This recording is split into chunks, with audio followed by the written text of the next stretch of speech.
Un garçon ramasse accidentellement un œuf bizarre, il l'a rapidement enlevé, il allait l'échanger contre du porc pour tonifier son corps, mais quand le boucher a entendu parler de l'origine de l'œuf, il a eu un regard horrifié, et a dit au garçon d'aller se faire voir, il n'y avait rien qu'il puisse faire, Jacques a emporté l'œuf chez lui, il n'a pas fallu longtemps pour que l'œuf commence à bouger, puis un mignon petit dragon en est sorti, Jacques a regardé la petite mignonne. Il a tendu la main pour le caresser, au lieu de cela, un éclair a frappé, quand Jacques s'est réveillé, il a vu une marque sur sa main, il ne savait pas que c'était le légendaire sceau du chevalier, il y a 1000 ans, la terre entière était gardée par des cavaliers de dragons, ainsi, le peuple a vécu dans la paix et la prospérité, mais 1000 ans de paix, c'était trop ennuyeux, les dragonniers sont devenus agités, alors ils se sont battus entre eux. À la fin, il ne restait plus qu'un dragonnier, et il est devenu roi. Comme une évidence. Et a détruit tous ceux qui ne se sont pas soumis à lui, les rebelles restants ont dû se cacher dans les montagnes, attendant une chance de se relever. Jusqu'à ce jour, une femme appelée Kira a volé un œuf de dragon au roi, le roi a envoyé un magicien pour récupérer l'œuf, mais à la fin, bien que Kira ait été attrapée, l'œuf a été transféré par magie dans la vue de Jacques. Après l'éclosion de l'œuf, Jacques a décidé de le nourrir secrètement et de le faire grandir, il a même préparé du lait frais. Mais le petit dragon n'était pas intéressé par le lait, au lieu de cela, il a soudainement sauté dans les mauvaises herbes derrière lui. Jacques s'est approché et a vu, il avait déjà avalé une grosse souris. Le jour suivant, Jacques l'a emmené sur l'herbe pour jouer, il était loin de se douter que le petit dragon allait s'envoler dans les airs, puis son corps a commencé à évoluer à un rythme visible à l'œil nu.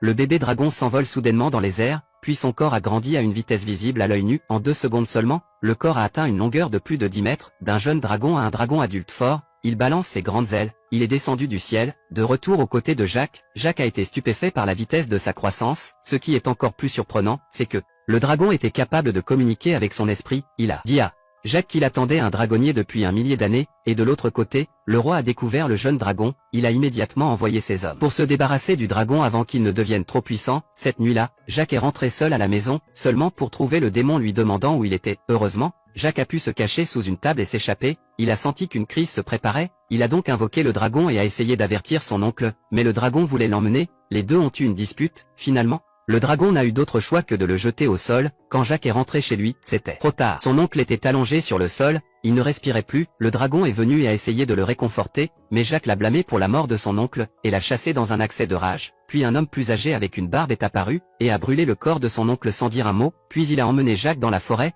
il lui a appris à invoquer le dragon et à s'entendre avec lui. L'oncle lui a dit. Le roi n'a jamais voulu le laisser partir. Le seul moyen de combattre le roi était de trouver les rebelles qui vivaient dans les montagnes, puis Jacques s'est lancé sur le dragon, le trajet était rapide et furieux, le couple formé par le dragon et l'homme est devenu peu à peu un couple parfait, puis les pupilles de Jacques sont devenues bleues, partager sa vision avec le dragon, il peut voir les démons à des centaines de mètres de distance, les deux se sont précipités vers le bas rapidement. Il ne s'attendait pas à voir l'oncle tuer ses ennemis.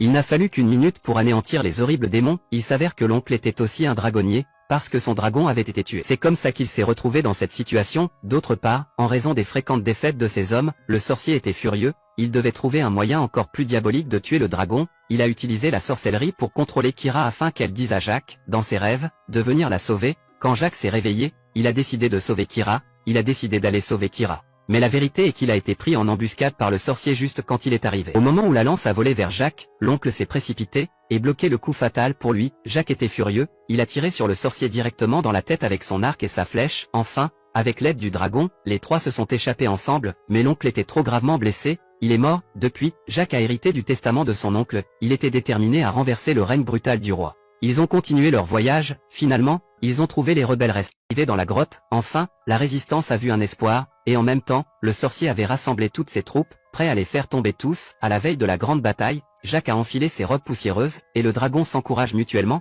La bataille était sur le point de commencer, Jacques saute sur son dragon, attaquer les ennemis sur son chemin, avec une puissante attaque de boules de feu, le champ de bataille est en flammes. Un homme et un dragon traversent le champ de bataille. Le moral de la résistance est boosté, la situation ne se présentait pas sous un jour favorable, le magicien invoque un dragon noir en colère, le clair de lune le rend encore plus terrifiant, il est même immunisé contre toutes les attaques physiques normales, on peut faire sortir une boule de feu, ça pourrait provoquer une énorme explosion. Voyant cela, Jacques a ordonné au dragon d'attaquer le sorcier, mais le sorcier n'a même pas esquivé. L'attaque a été facilement déviée, le dragon noir était comme un fantôme. Ça ne peut pas leur faire de mal du tout. D'un autre côté, le côté de Jacques. Il a failli être blessé, Jacques n'abandonne pas, chevauchant le dragon, il a combattu le dragon noir en combat rapproché, mais une erreur a été commise, le dragon a été mordu par le coup du dragon noir. Après une lutte, ce n'est qu'après s'être débattu qu'il a pu se mettre hors de danger, le dragon a également été gravement blessé, sa vision s'est troublée, il n'avait plus de temps, le moment de vérité Le dragon repousse l'attaque du sorcier avec son corps, et puis, d'un coup de queue du dragon, jeté Marshall vers le sorcier. Avec la vitesse supplémentaire,